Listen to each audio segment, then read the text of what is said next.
hear Better late us, than though? never, right? Can you guys hear us? Yes, we can. Yep. Okay, Okay. good. I just want to make sure because I'm using a microphone that I don't normally use. It's like a travel one.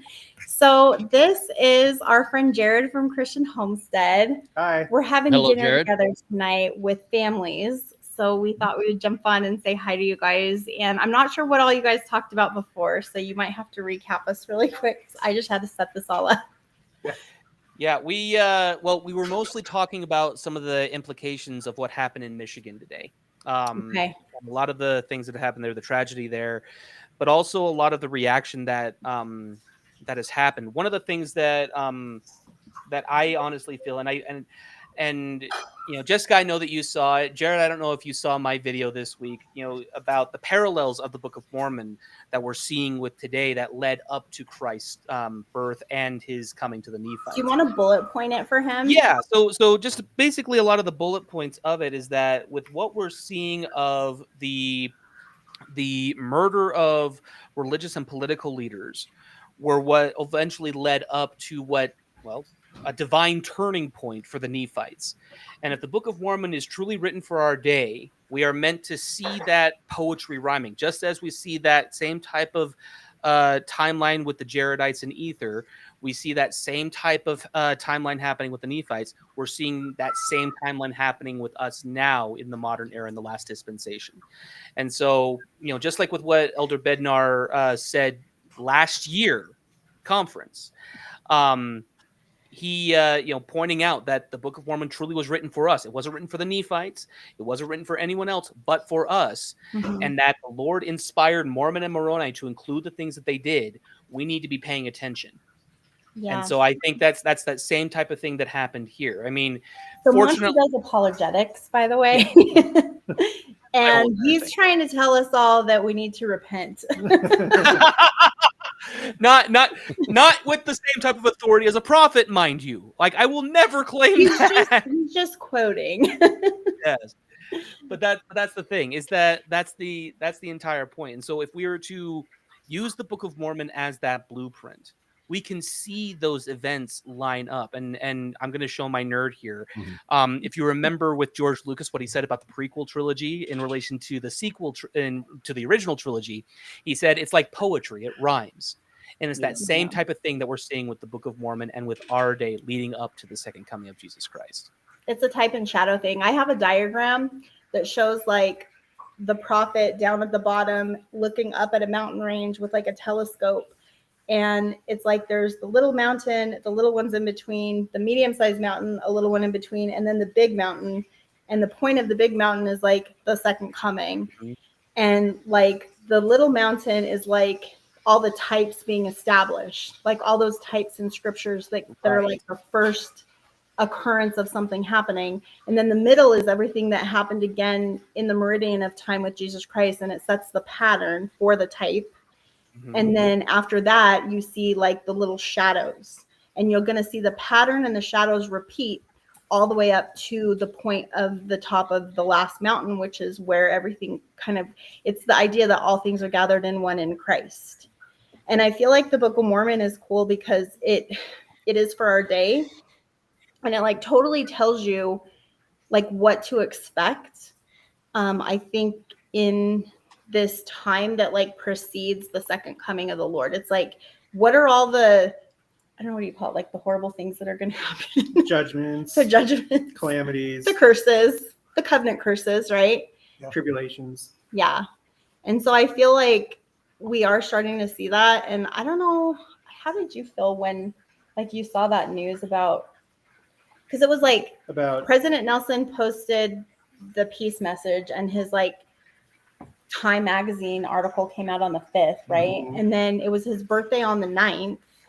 And then on the 10th, it was that assassination of Charlie Kirk, which seemed to kind of get everybody riled up again. At a really key time, because you have the President Nelson piece where his 101st birthday was the day before, and then the day after Charlie Kirk was September 11th. So that was a strange coinciding of events. Yeah. When I was doing a video about that, someone had mentioned these parallels with the Book of Mormon, and I occasionally visit that topic. And so I decided to do a new video and just kind of like examine it again. And I was looking at, I think it was chapters 7 and 8, maybe 6, 7, and 8 of Third Nephi. Mm-hmm. And that's where, it was talking about political assassinations and people divide up into tribes. And I feel like, what happened with Charlie Kirk, We're seeing that happen now, though, wouldn't you say? yeah. Yeah. So a lot I of think we were people, seeing it before. Mm-hmm. it's been around for a while, but like this was a thing that exacerbated it even more. You have these like really hot periods where there's a event and it really polarizes people. But then after that, it's really interesting because one thing I never noticed is before the destruction that comes to the Nephites, before like the Great Storm and all this stuff, one of the main things that they point out is right before that happened, the last big thing was like there was like a spike in baptisms. And I guess I always just like skim past that part whenever I read it. But it's interesting because this year there's been all these church news stories that have highlighted like large baptismal events in places like, I think one of them was Papua New Guinea and another one was, I don't know if it was Sierra Leone, but it was like a West African nation. And then on top of that, we've had the largest number of convert baptisms in church history over this 12-month period. And so is that where we're at right now? Like the last thing before the Great Destruction? I don't know, but that's something that... Well, and there's some more, Jared, because we announced a temple for the DR Congo. And just the other day, 1,800 Christians were murdered in Congo. Really? Wow. Just the other day? Yeah, just the other day. Wow. Overall across Africa, because of Boko Haram violence, there's been 100,000 Christians killed in like 10 years. Numerous churches get burned, thousands of them. And then what about there's a guy. Like, how's the church doing over there? Do we know? Well, we're building a temple in Congo, so and then We have been doing relatively well. Yeah, we've been doing fine in those terms. I don't know how safe everybody feels. There's a gentleman, a brother in my ward. Our ward split, so I almost said last ward, but like kind of last ward. And he's from Congo, and he wasn't a member of the church when he was living there, but they were Christian. And Boko Haram came into his village, and they had to flee, and he got separated from his family for a few years before they got reunited here in the U.S. His conversion story is that he got to the U.S. via France through an NGO, and he was walking out of the Washington, D.C. airport along the freeway, and elderly LDS couple stopped to pick him up, and that was the beginning of it all. They helped him reunite with his family and everything, and they're great family. But yeah, they're Congolese refugees from Islamic violence against Christians. And so we see it's not just our church, right? It is more generally globally against Christianity, and we just don't see it reported in the news. Do you think that what do you think the reason is though? Like, do you think there's a reason why it doesn't get reported in the news? Bill Maher talked about this. I don't know when, but I saw a clip of him talking about it, and I'm not like a Bill Maher stan, but I thought it was interesting. He posited that the reason the Christian stuff isn't talked about is because it's not involving Jews. Like if it's Jews, oh great, big story, Gaza, whatever. He's like, there's more violence happening against Christians in Africa than against Gazans in the Gaza Strip. So. Mm-hmm. I don't know. That was I think the thing. Okay, good. So I have this book. I've been contemplating doing a series on it. My grandparents gifted me this book, but I lost my copy that they gifted me. But I found this at Deseret Industries some years ago, and I picked it up. And I've been kind of going back and reading through it.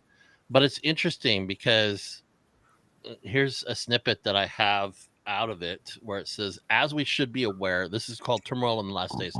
As we should be aware, we are living during the time period referred to scripturally as the last days, significantly in the Doctrine and Covenants. The Lord often refers to them as these last days.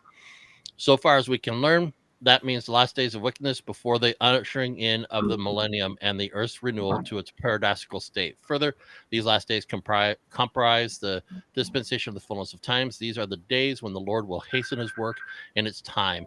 Doctrine and Covenants 8873. Hang on. Uh-oh. I don't know why my daughter seems to think So this is that's an interesting perfect quote, time though. to I think Yeah, that call me. did you guys see that? Did you see the one that Ahmad Corbett did at the fair conference? Did you guys see that? Have you watched that yet? I know Seen you did. snippets Michael. of it, not the full thing yet, though. Okay, well, I need to watch it you need to still. watch it. Go watch it because it was like a Please. killer talk, and I really hope that he'll do it again, like over the pulpit at General Conference, because he basically said that even in the church, we're going to experience this like falling away. And he talked about how this is like a sign of like the fullness of the Gentiles, like both the righteousness and the wickedness come to a fullness, right? There's like the two things happening parallel. It's like the wickedness rises and the righteousness does too, and it's like equal and opposite. And I think it was Neil L. Anderson had talked about how there's like these opposing forces, but they always kind of like equal out, right? Like as wickedness rises, righteousness does too. And it's kind of like the theme in Isaiah, like the whole book in Isaiah, or like the book of Revelation. There's like these two choices, these two paths. And I feel like he really touched on this. And he was talking about how it's because of our wickedness, because of the wickedness of like us Western Gentile Christian nations, that those curses come. And I cannot help but see that like right now, like just waking up this morning, like last night, I felt sad, like hearing about President Nelson. I'm going to start crying. Oh my gosh, stop. Because I loved President Nelson. And I had like experiences just in talking with him. He's just such a great man. And it was just sad to see him pass away. And like, we all knew this day was coming, but I didn't really expect it to be like last night. And I felt like really emotional. And then I wake up in the morning and then there's like this terrible news that's like in contrast to this great news about the prophet. And I feel like the same thing happened a week or two ago with the whole Charlie Kirk thing, because it was like President Nelson puts this message out about peace. And then like 5 days later, it's like everything but peace. And then he passes away. And then, of course, Charlie Kirk dominates the headlines instead of President Nelson's Time magazine article. But then tonight, like last night, it's like you have this news about the prophet. His life is being aired on television. But what are people glued to right now? The bad thing that happened. Do you see what I'm saying? Yeah. There's like this wickedness and this righteousness. There's like a positive message from the Lord that he wants us to hear. And then there's what Satan wants us to hear. And they're happening simultaneously. Mm-hmm. Yeah, I think the adversary knows that his time is short, and prophets can see around corners, and so they tell us what we need to know at the right time. There's been an alarming rate of religious violence against Christians and Jews, mostly from what I can tell.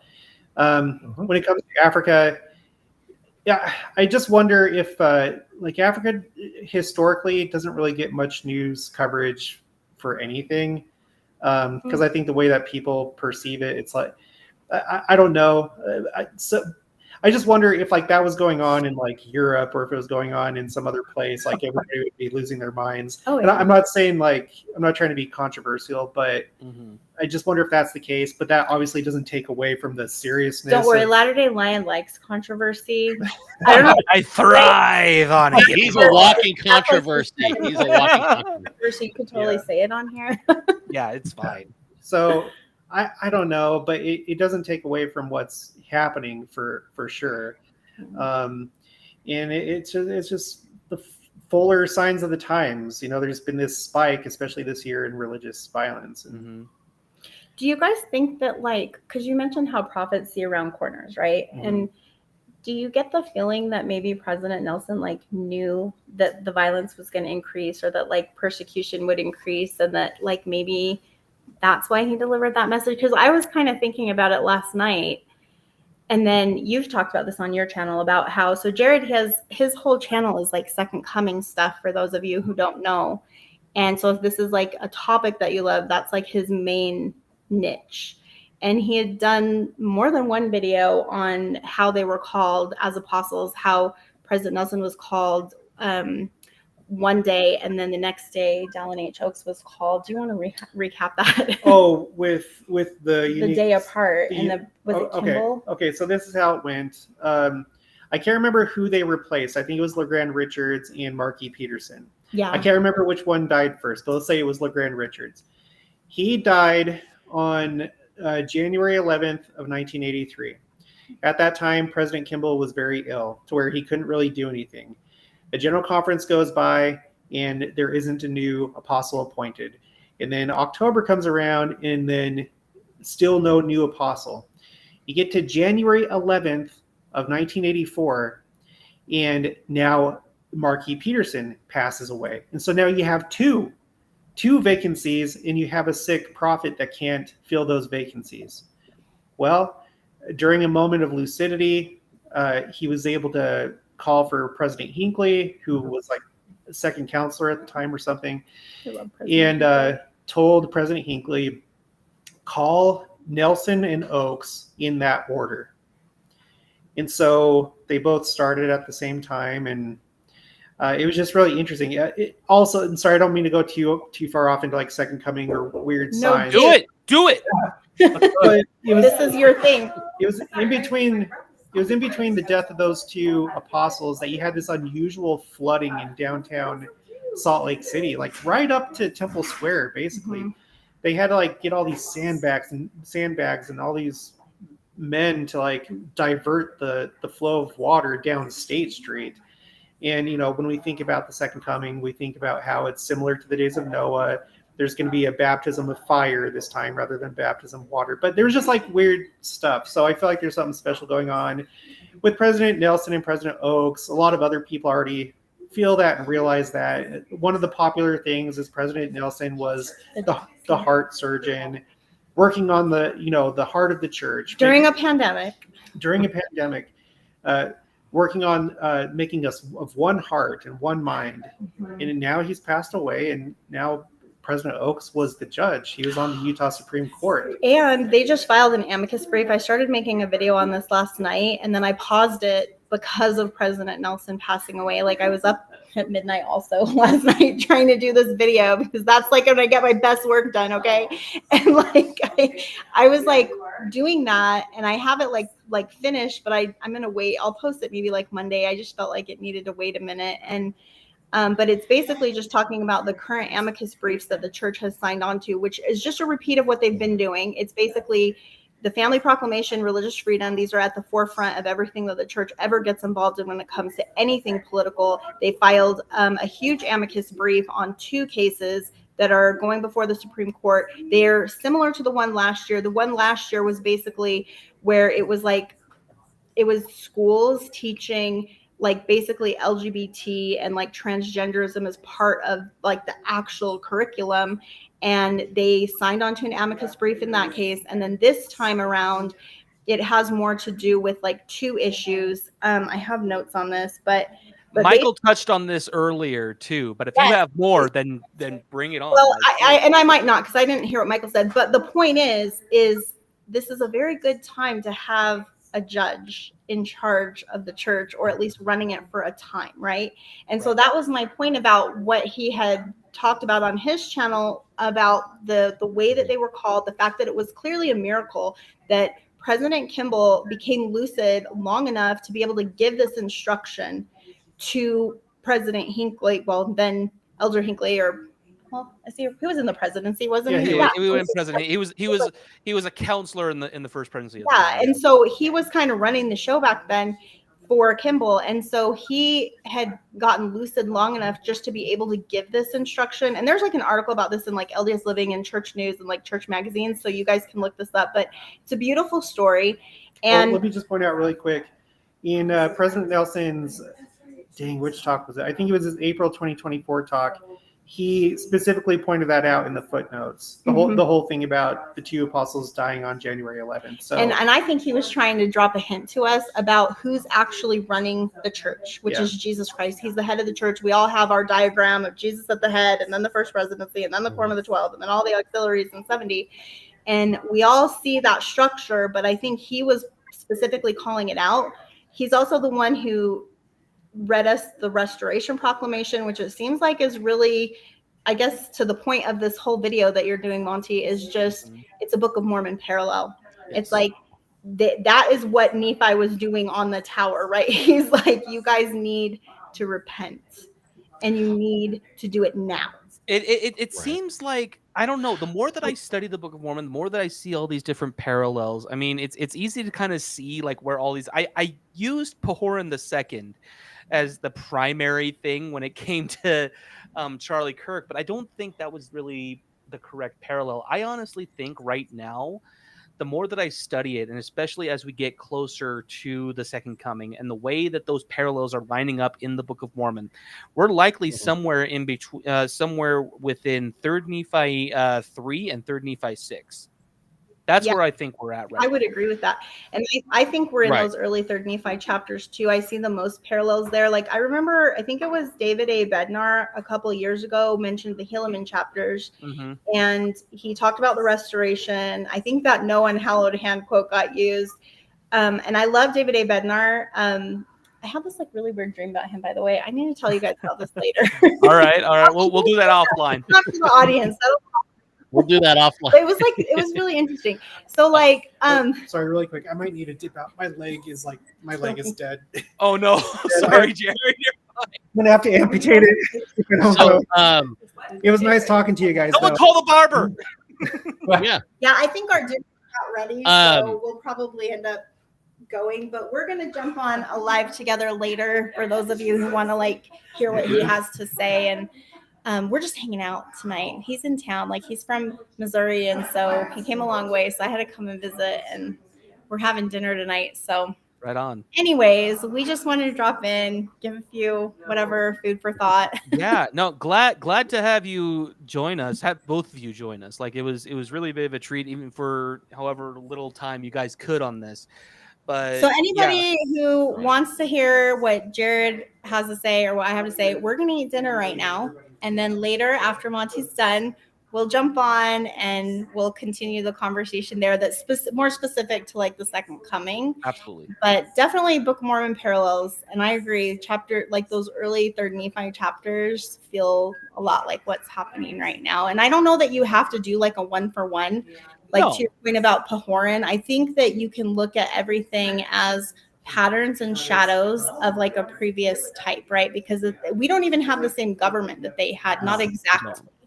And so it's not going to be like a one-off. It's going to be more like, does it fit the pattern? And I think you have to look at the whole overall pattern of what happened in the Book of Mormon to really see that what we're experiencing right now fits that pattern, if that makes sense. So that's our final thoughts from this neck of the woods over here in Saratoga Springs, Utah. Well, you go enjoy your dinner. Go enjoy hanging out. Hey, I made some really good like Spanish rice and some little like mini burros. We're gonna like eat. It's gonna be good. So anyway, we'll see you guys later. All right. Thanks for coming, Jessica. All right. So I want to get back to this because I think this is very relevant to what we're talking about, and it fits in because I want to point this out. Because going back to Blaine and Brent Jorgensen's book, Spiritual Survival in the Last Days, in the first chapter where it talks about turmoil in the last days, it says, to his apostles prior to his crucifixion, Christ declared that before his second coming, nation shall rise against nation and kingdom against kingdom, and there shall be famines and pestilences and earthquakes in divers places. All these things are the beginning of sorrows. Matthew 24, 7-8. When I did my deal last week, or was it last week or the week before, commemorating the September 11th, and then the issue with the assassination of Charlie Kirk, and going back to Ecclesiastes 3, we're in a season of sorrow right now. I think we are starting to come to the realization that our hearts are heavy. We're in a season of sorrow. We're in a time where, I agree. We're in those chapters, of what's happening, and he talks about that.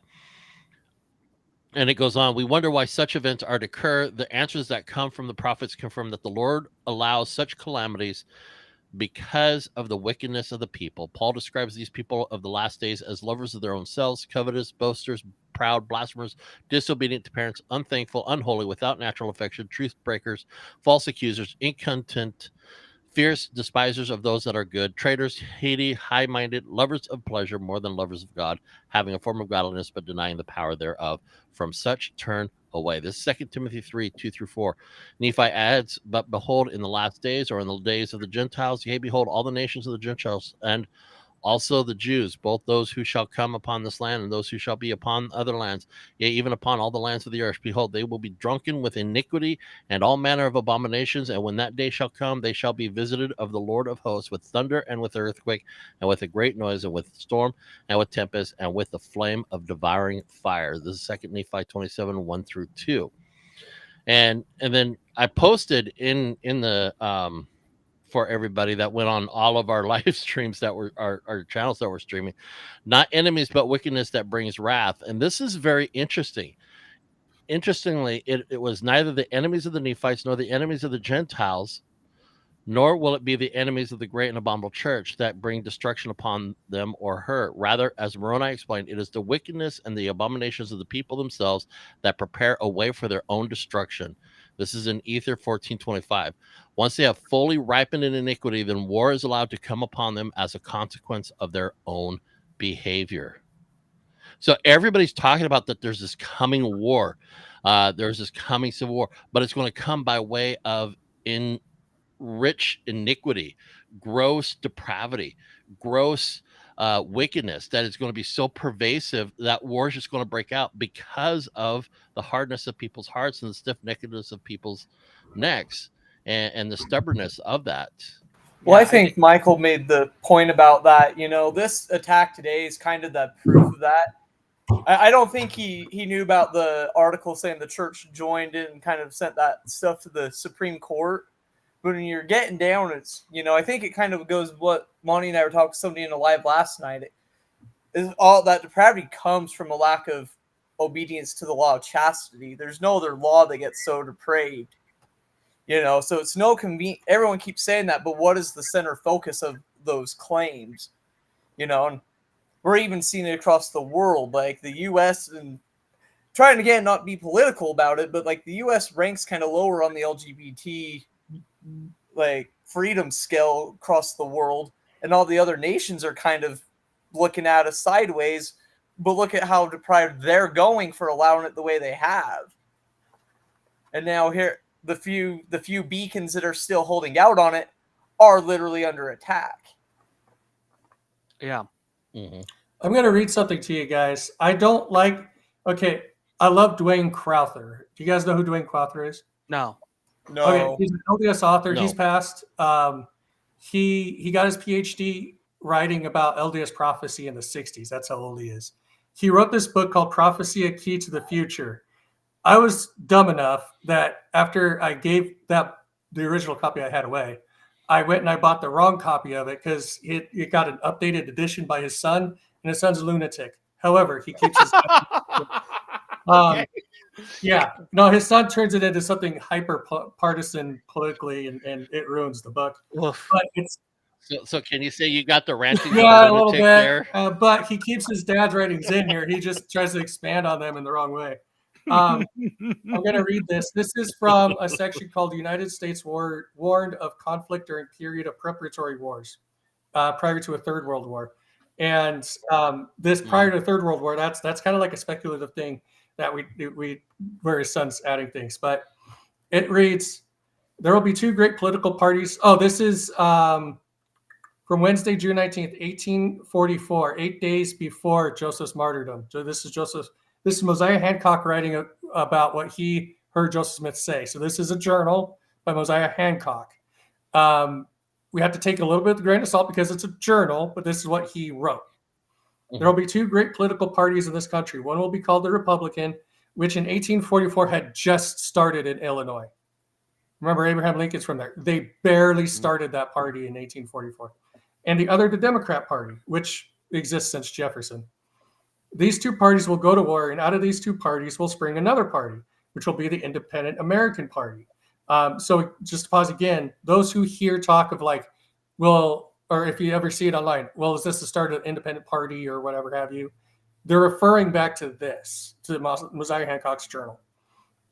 The United States will spend her strength and means warring in foreign lands till other nations will say, let's divide up the lands of the United States. Then the people of the U.S. will unite and swear by the blood of their forefathers that the land shall not be divided.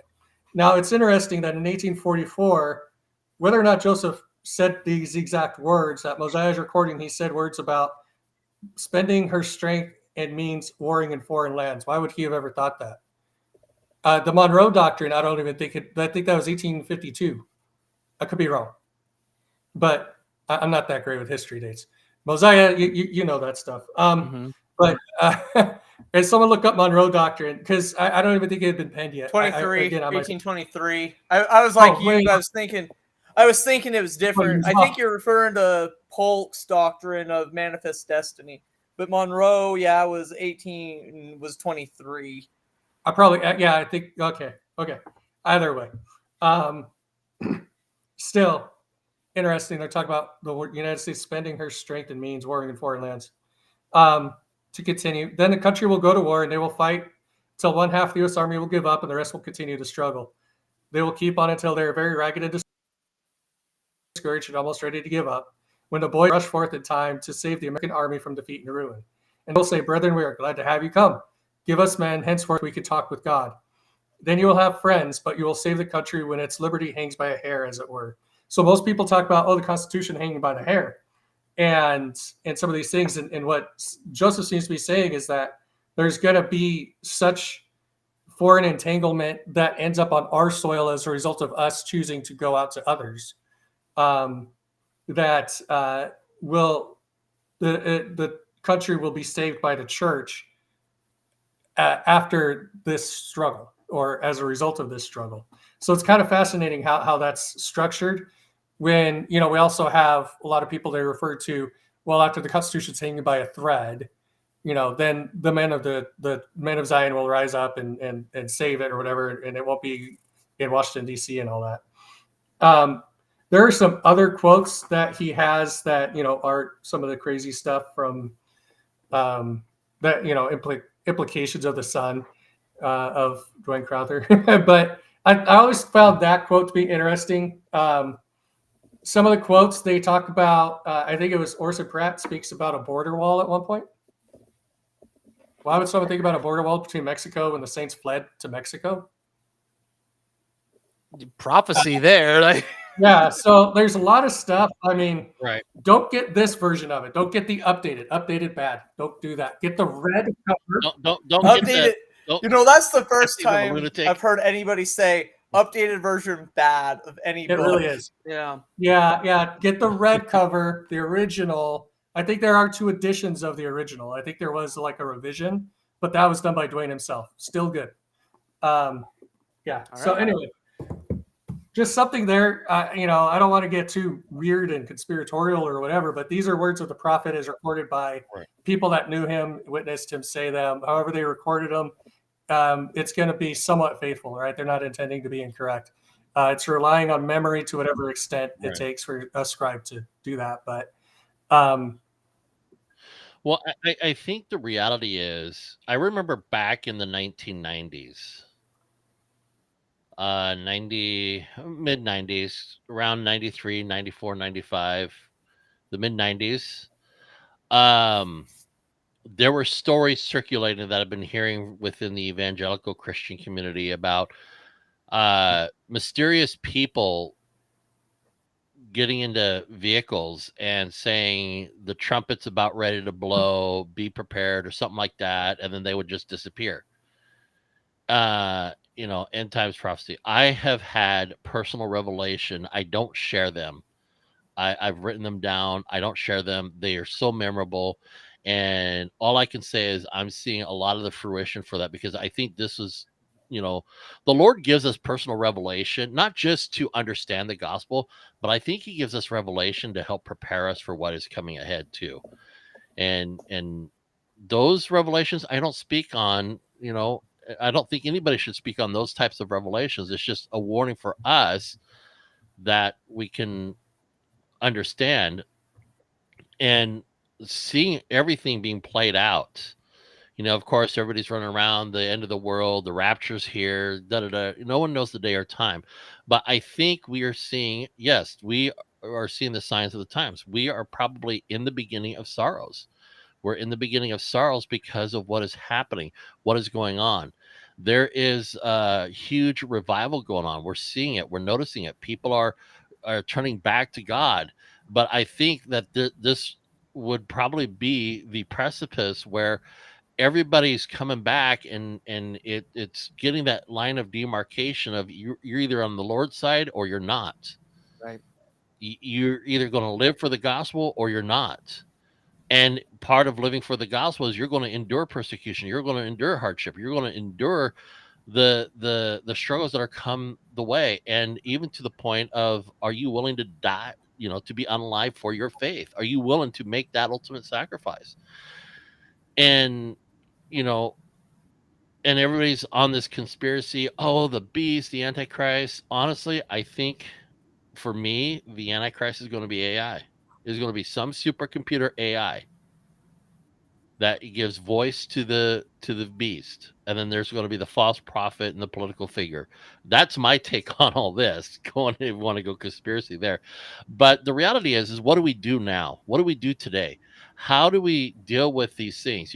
It's devastating to wake up, and last night I was up, I was doing some stuff, and then I was coming across where it was uh being pushed out that President Nelson had passed away, and great. And then I go to sleep, and then I wake up, and the first thing that I read on social media, X of all places, is the thing that's happening in Blaine, Michigan, and then just keeping track of it. And so these are happening at, they're not isolated incidents anymore. They're not like just lone things that are happening. They're happening everywhere. And with what's going on with Portland, the and the political rhetoric that we're seeing throughout, there is a line being drawn in the sand as we speak, politically, spiritually, and nationally. Yeah, and just like some of the other stuff, signs of the times. So I'm in Arizona, about an hour and a half directly east of where I live are a couple of towns called Miami and Globe that are kind of like, they're very small. They're old mining towns, and they've kind of been slowly dying over time. But they got hit really hard with this monsoon. It's the last monsoon of the season that we expected. And someone said, I don't know if this is accurate. Someone said 3 inches in 30 minutes. Sheesh. Yeah. Now monsoons can do that. Just so you guys are aware, that's not like all that uncommon. Mhm. But what it does is it causes flash flooding, which we're always getting a lot of flash flood alerts out here. And the towns are their downtowns and everything are just wrecked. It's over. So we're actually, the church reached out, all the local leaders. So this came from Salt Lake down through the proper orgs. We're going to head out. They wanted 8 to 10 brothers from every ward to head out there tomorrow and spend the day working however they're asked to. Right now, we're being told that there's still 15 people missing. And so emergency teams are trying to find them. They're scrambling every resource they can. And if they still haven't found them, that'll be a primary focus tomorrow, is a search and rescue for some individuals. So we got to see how that ends up turning out. But just that, like, again, we have all these monsoons and never have we had something happen like this to a couple of towns this bad in my lifetime. It may have happened before for sure. I'm not saying it doesn't or can't. Phoenix and Scottsdale were getting flooded like crazy yesterday and a little bit Friday. No one got swept away. It's much safer. Larger cities, better infrastructure. So, you know, when you start thinking about it, and then some of these things start hitting home, it becomes really heavy, I guess. You start thinking, now this could be like one of those things, oh, it comes in threes, or whatever, however you want to parlay that out. But as far as I'm concerned, like, we're seeing a ramp up in weather events that are affecting people, towns, cities. We're seeing, you know, Jared's probably going to talk a lot about all that stuff. It's usually this kind of shtick. I don't want to steal it, but like, we really need to be cognizant and aware and becoming more faithful. The talks that were given today at Sacrament Meeting for us really reminded me of, neither of them said it, but it reminded me of President Nelson's call that in the coming days ahead, we will not be able to spiritually survive without the influence of the Holy Ghost. I know I messed up that quote, but just knowing that we have a reason to have hope and to retain our faith and to grow our faith. We have a reason to expand our charity towards others in these kind of times, and give more of ourselves and be more Christ-like in that sense, and be his emissary through these events. And that's what the Lord is counting on us to do. He's counting on us to turn more to him and to be more like him than ever before. And so we need to expand ourselves, brothers. That's my message. We need to expand ourselves, and really, you know, take the fight back against the wickedness, the darkness, and the evil in high places and wherever else that Scripture talks about. That game of chess where there's all these checkmates being made by the powers. We know who wins the game in the end. We don't know the final score. We don't know how it plays out. We know who wins the game. Play for a winning team. Do the things that the winning team asks you to do. You know, if you're asked to be the offensive guard, be the offensive guard. If you're asked to be the wide receiver, be the wide receiver. Right. Play the team game, win the game. Yeah, it's coming down to where you cannot sit on the bench anymore. You're going to participate one way or another, whether you like it or not. You're going to participate. you can't sit and warm the bench anymore. Well, I think this is that one second, Mosiah. This is from Elder Bednar. Then I'll toss it. I'm sorry. I have it written down. Idleness, laziness, slothfulness, fear, apathy, and procrastination are the opposites of true faith in the Savior. And I think that's the important thing to realize is that, like, again, despite how things are happening, like how things are shaping up here, again, we have the blueprint, right?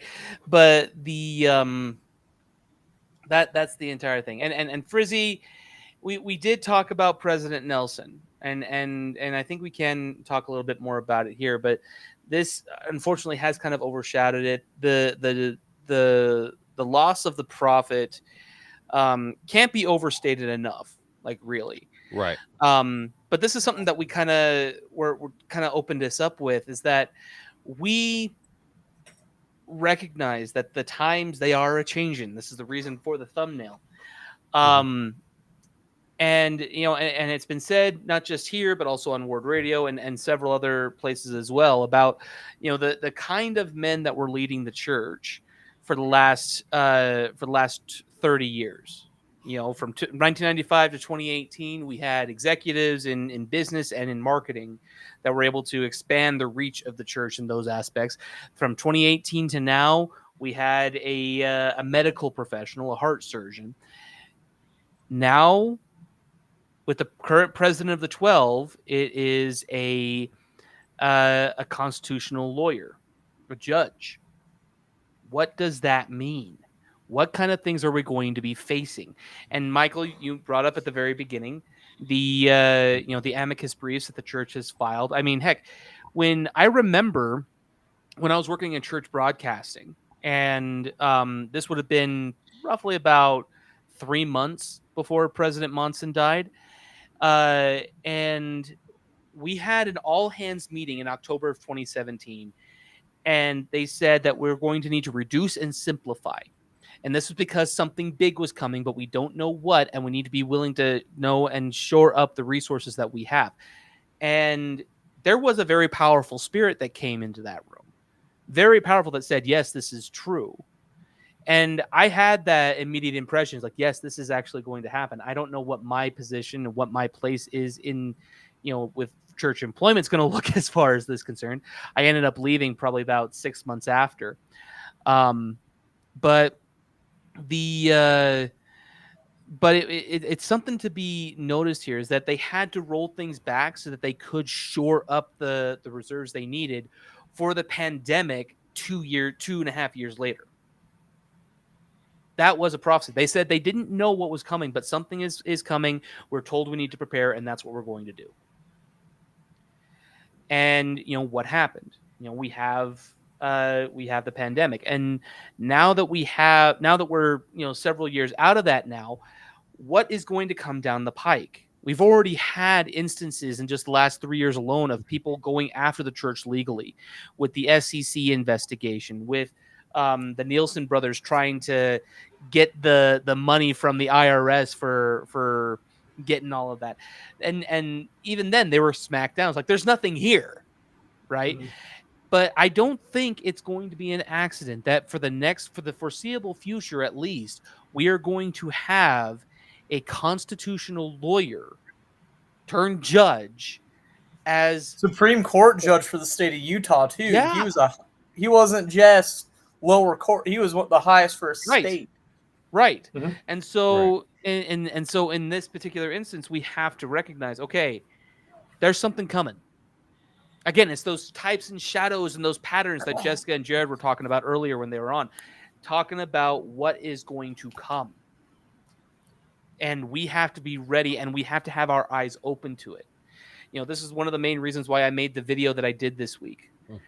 Correlating the events that we see in the Book of Mormon to what we're seeing now. We have to be able to recognize that. And we have to be able to say, okay, this is what is happening. We need to be prepared. We need to be prepared. Well, and that's what I was saying before Michael's quote. Like you said, we're in like 3rd Nephi 3 to 6 somewhere, Mhm. right? If you take, again, it always comes back to, and thanks Michael for bringing it up, but like history is my nit.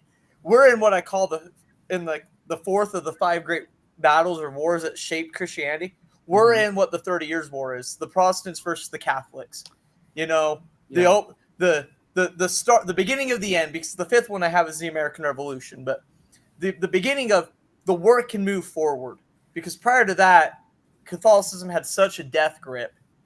We're right here. We're seeing, I don't want to say Catholics, but we're seeing general Christianity's losing its death grip on what the gospel is. We're seeing the Gadianton robbers losing their death grips on the people through their secret combinations in the government. But we are, with that loss of that death grip, we are seeing the offensive being pushed. Yes. But, I would say, and I was actually thinking about after watching the unfortunate reality is the Charlie Kirk assassination was the Protestants pushing the Catholic out the window for us.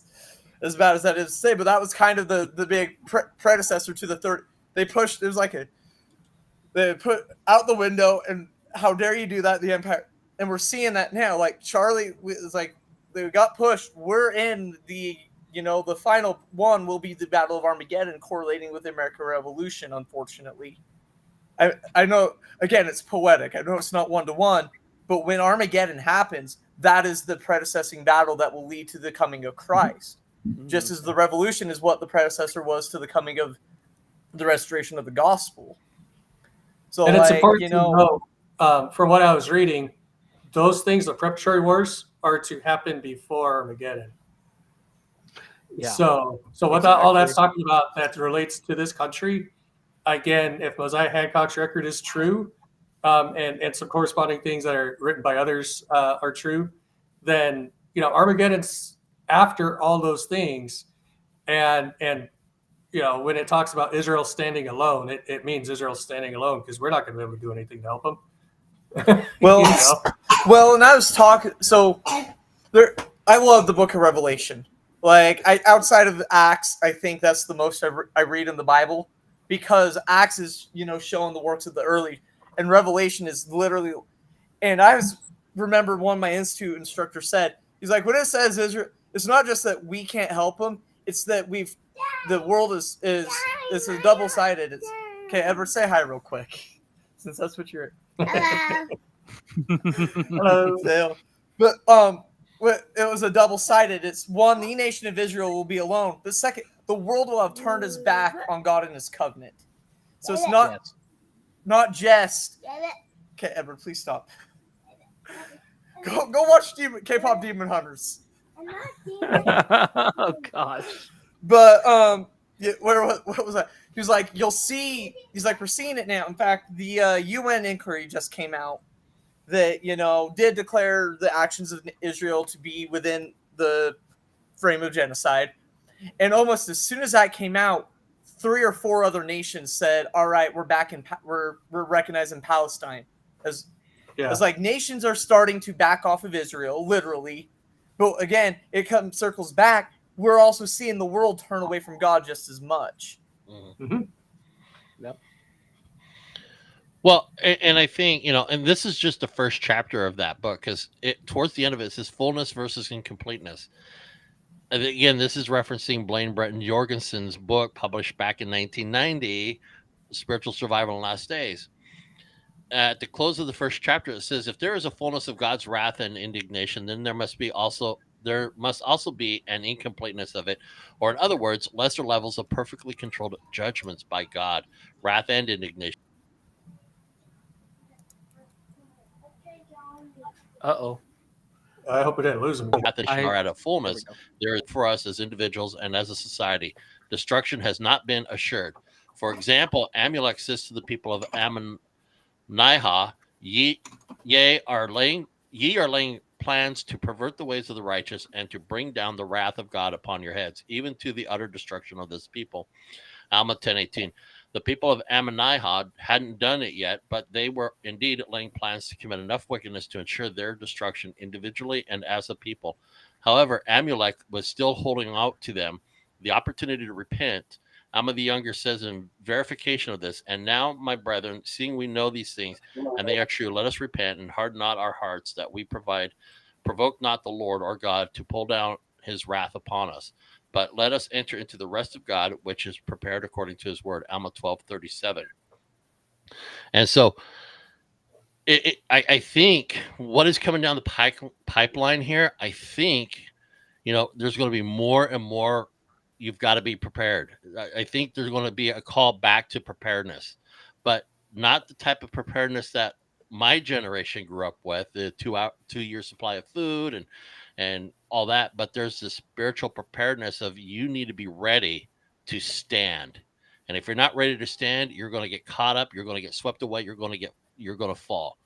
And we're going to see more and more of the shifting of the wheats and the tares, the sifting process, because we've been in that process of sifting, I believe, but now we're entering the seasons of sorrow where more sifting is going to come about, because it's through those sorrows that people are either going to rise up and continue to honor the fidelity of their covenants, and people are going to come into faith because they're looking for answers, they're hungering for it, and nothing.